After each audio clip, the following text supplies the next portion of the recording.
Let's get things started. Ready? Go! Hello and welcome to Bounding Into Comics. My name is John Trent. I'm the founder and editor-in-chief at Bounding Into Comics. Today I got a story about Shang-Chi actor Simu mocking critics and attacking them for reporting on the disastrous box office predictions for Shang-Chi and the Legend of the Ten Rings. But while Shang-Chi is mocking and attacking them, the joke is actually on him. Before we get to that story, I'd like to ask if you could please hit that subscribe button if you are not already subscribed.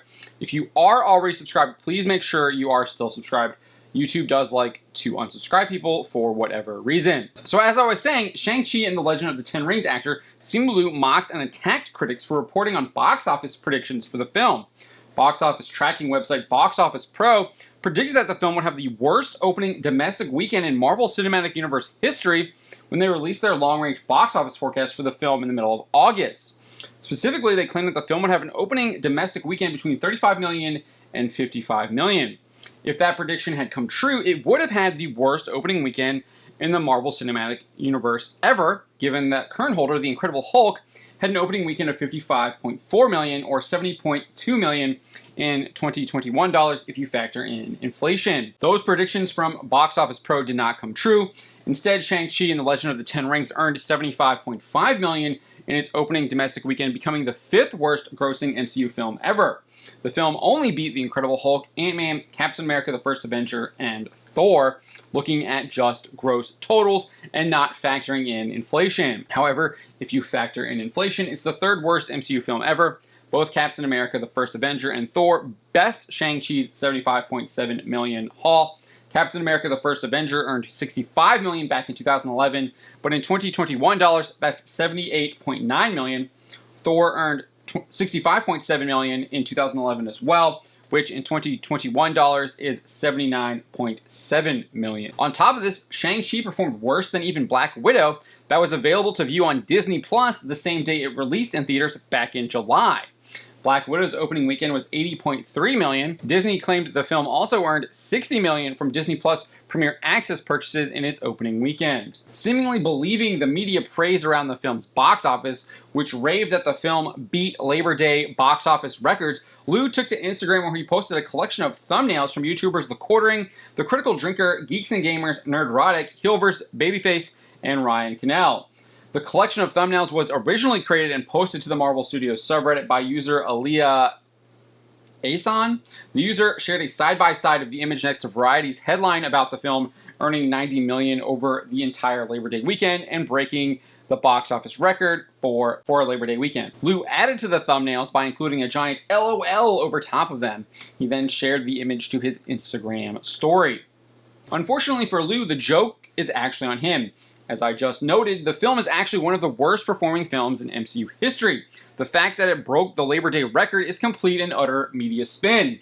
The box office record for Labor Day weekend was previously held by The Sixth Sense, which earned $29.2 million back in 1999. However, The Sixth Sense had already been out in theaters for an entire month. It originally debuted on August 6th. Labor Day in 1999 was September 6th. So breaking the Labor Day box office record isn't really that much of an achievement, given the fact a lot of people don't really go to the theaters on Labor Day weekend. It shouldn't come as a surprise that Liu would buy into media spin about Shang-Chi and the Legend of the Ten Rings. Liu has been actively taking part in the media spin by constantly lying about himself and the film. During a recent Ask Me Anything on the Marvel Studios subreddit, Liu made the outlandish claim that he believed that people that look like him could only be the actor that, quote, gets beaten up by one of the main characters one day. He specifically stated, let's put it this way, in 2012, when I first started out, I thought that maybe if I worked really hard, I could be a guy that gets beaten up by one of the main characters one day. That was the pinnacle for actors that looked like me. I'm ashamed to say that I've put on the most ridiculous and offensive accents in the past, all because I thought it was more important to give the casting director what they wanted than to be true to myself, he added. Before he did that AMA, Liu spoke with Total Film where he claimed Shang-Chi and the Legend of the Ten Rings, quote, means that kids growing up today will have what I didn't, which are characters that are aspirational that also reflect their lived experience. Liu was born in April 1989. Bruce Lee's Enter the Dragon arrived in theaters in 1973. Jackie Chan was headlining multiple Rush Hour films in the late 1990s and early 2000s. Jet Li played one of the most intimidating villains in Lethal Weapon 4, which was in theaters in 1998. Lee went on to play the lead role in the entertaining science fiction film The One in 2001. Ken Watanabe plays Katsumoto, one of the most inspirational characters in The Last Samurai, a film that came out in 2003. Watanabe also played Saito in Inception and Dr. Ishiro Serizawa in the most recent Godzilla films. The list of Asian characters that are aspirational goes on and on. In fact, Ming-Na Wen played Agent Melinda May in Agents of S.H.I.E.L.D. for over 7 years, from 2013 to 2020.